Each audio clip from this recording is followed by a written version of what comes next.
So there's all this stuff going on, which a new professor needs to get up to speed fairly quickly. I think it's imperative that we get the help from other educators. So if we had a sounding board or something like TERN in place, it would help us a great deal.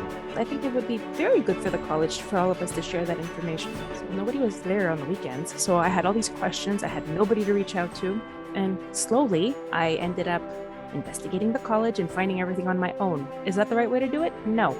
And I did feel embarrassed to ask because the idea of this is to create a sort of a community, a friendly network between peers. But I think an awful lot of common class management issues or dealing with things that are pretty common across, regardless of what discipline you're in. So I've invited other chairs to send the link to anybody that they think would be interested. And I encourage you as well, if there's a coworker or peer that you think would be interested, I would encourage you to just ask them to reach out to me, and I'm happy if they were to join us. So the reason that I brought this forward was because I've had this discussion many times, and one of the things I worked with was trying to figure out how to get more support for other than full-time or non-full-time faculty. It's a big machine. The part-time person doesn't know where to go and who to talk to, and probably sometimes a little timid or perhaps embarrassed, saying, I should probably know this, and I don't think I should just walk up to some stranger in LTS and say, I don't know how to do this thing in Brightspace. The people are there to help, but you as a non-full-time person have to kind of know where to go. So that was the idea of having a contact person, so a person or a community that was supporting each other until they get to the point where they're maybe full-time, or they get really comfortable or very seasoned, and kind of don't require that assistance anymore. But after that first semester, there's an awful lot of learning to do, and you do not have perhaps any kind of formal mentoring. The reasons why I would think you would join, again, just that peer network. Ideally, I think we'd have a running a live bulletin board where I could post, you could post a question at any time. I've got this problem in class. Can anybody have any suggestions? And if there was 20 or 30 of us at any time, we could pop in and say, here's what I would try. So we just have that ongoing discussion. Resources, so somebody in our group could say, I'm not sure what to do, or I don't know how to do this. Well, we're not going to recreate the wheel. Here's who you would contact. Common issues. So we might find things that 2 or 3 of us are challenged with. Maybe the use of electronic devices in classroom. How do we manage that? So 3 or 4 of us could get together and decide through the group that we have a common issue.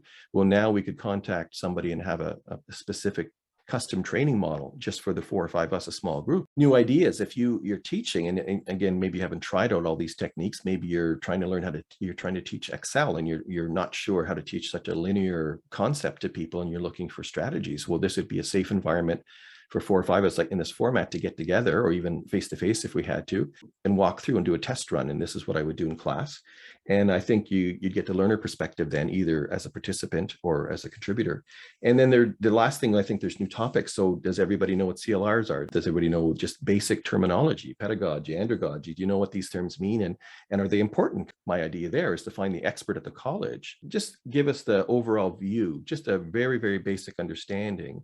So when we as faculty read the course outline, we understand what a CLR is and how my I guess responsibility to the other courses or to the program and overall to the program standards. I'm thinking be twice per month, possibly. One with something like this, just a drop in. Let's just have a chat and identify a couple of current topics. What's burning, or what happened to you this week?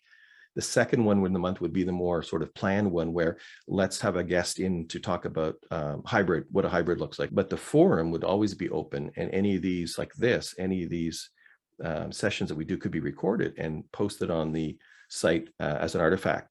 But I was sort of hoping for your input. The answers are there. The information is there. I can get it if I ask the question, for sure. So it's all these little details that, could be said from the beginning. This is where TERN could answer some of the what ifs and meet some of the needs of the professors. So there's all this stuff going on, which a new professor needs to get up to speed fairly quickly. Yeah, and I think regardless of where you are as a teacher, novice teacher, I think there's value here, because the same issues that a newer faculty, the first or second semester faculty, you experience those maybe 6, 7, 8 semesters before. So you can relate and talk to them, but you're now at a level where you're still experiencing new things at a different level, a higher level, but they're all still new. So I think the person is going to mature as a teacher, but they still can contribute backwards and become a mentor to the newer people coming in. David, then there's some of the technical innovative things that are out there right now, like Padlet and Mentimeter and others that are resources that a new teacher needs to get up to speed fairly quickly and think about incorporating into their lesson plans. That brings up a good point, because the same discussion that we're having, I was working on with the first iteration of TERN. So we had all these things we're talking about, the expectation of a new teacher transitioning and coming in, taking that on, that responsibility and understanding the structure and the culture and everything else. But now we have that, and after COVID now, we have the new expectations that came as a result of COVID. Things like the apps and tools. I use Padlet and Flipgrid all the time, each week. And I think the students' expectation are going to be there. Other faculty's expectation will be there, because the world has changed because of this remote learning experiment. The educational landscape has changed. It's your need that I'm trying to identify. And the more you make your needs aware, the more we can probably help you to ramp up and get comfortable in the classroom. And